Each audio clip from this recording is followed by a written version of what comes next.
tusiwe ni watu wa kukusanya kama wale wana wa Israeli. Tutosheke na kile ambacho Mungu alichotupa. Mstaafu na bahati mbaya alishafariki, lakini aliniambia, mwinjilisti, wewe umechukua nafasi sasa ya kwangu.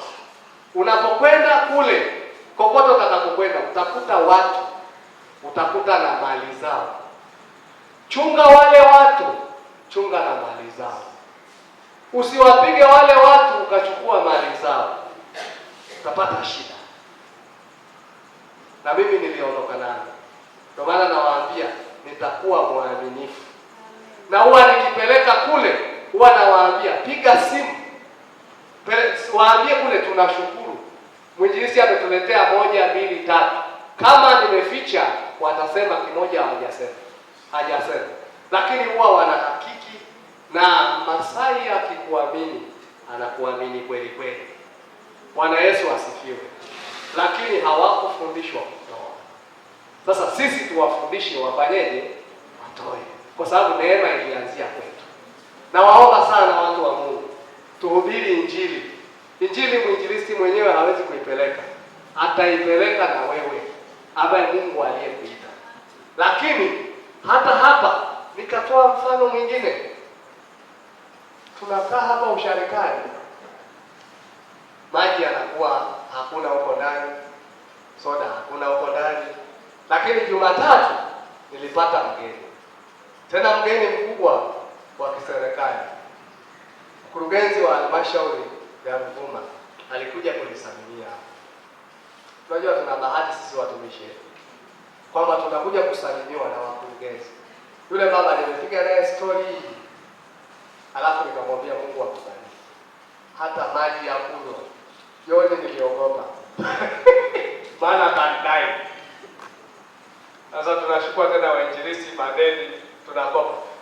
Nikamwambia Mungu akubariki. Alafu yule baba akaniambia, maana nilimwambia tuna ibada ya wanawake tulifanya Jumapili, na wanawake walikuwa wana shida ya jiko. Ndio maana hatujala ugali hapa. Akaniambia naomba wanipe akaunti yao niwanunulie jiko moja. Lakini mimi hata maji sikufanya, sikumpa. Alafu mimi ninasema Mungu akubariki. Lakini yeye hajaniambia Mungu anibariki.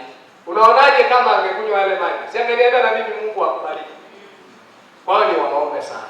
Tunapo sadaka hiyo ni sadaka, mtu anaweza akasikia yeye kama yeye binafsi, naomba nipeleke maji ofisini, ili wainjilisti wanapokutana na wageni wapate kitu cha kuambia kunywa, ili sisi tuambiwe Mungu akubariki, na mimi nimwambie Mungu akubariki. Bwana Yesu asifiwe. Karibuni sana watu wa Mungu, maana tumeambiwa tuwape vitu watu. Basi niombe tumshukuru Mungu kwa ajili ya neno. Mungu nakushukuru kwa sababu kwa kweli umesema na sisi kupitia hitaji letu. Tumekuona wewe, ndiye umetufundisha, umetukumbusha, nasi tunaomba tuishi katika neno hilo. Naomba umsaidie yoyote aliyesikia hili neno. Hili neno lisiwe kwake ni bure, lisiwe ni mbegu iliyopandwa kwenye mawe, ipandwe kwenye rutuba nzuri. Mungu, tunachoomba tutakapokupa vitu vyetu, Mungu, na wewe baraka zako uzilete kwetu, kwa sababu hivi vitu tunavyo. Lakini pia utatufungulia macho ya kiroho tuone zaidi. Basi utufanye kusogea kwako, nasi tukaishi maisha ya kwako. Tuwe na huruma, tuwe na ni watu wa kuamini kile ambacho unachokuambia, katika jina la Yesu, amen. Neno la Mungu Amen.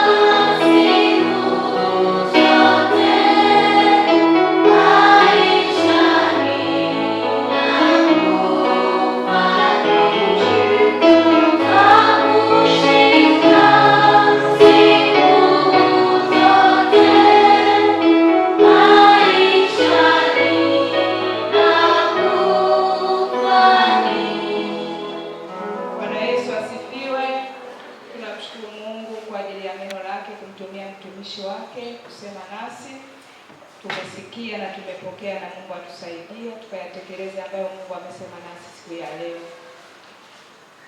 Na sasa tutatoa sadaka ya kumsimika mkuu na mkuu wa pili wa jimbo. Tukiwa tunatoa hiyo sadaka, karibuni kwaya ya upendo mwimbe. Tukiwa tunatoa hii sadaka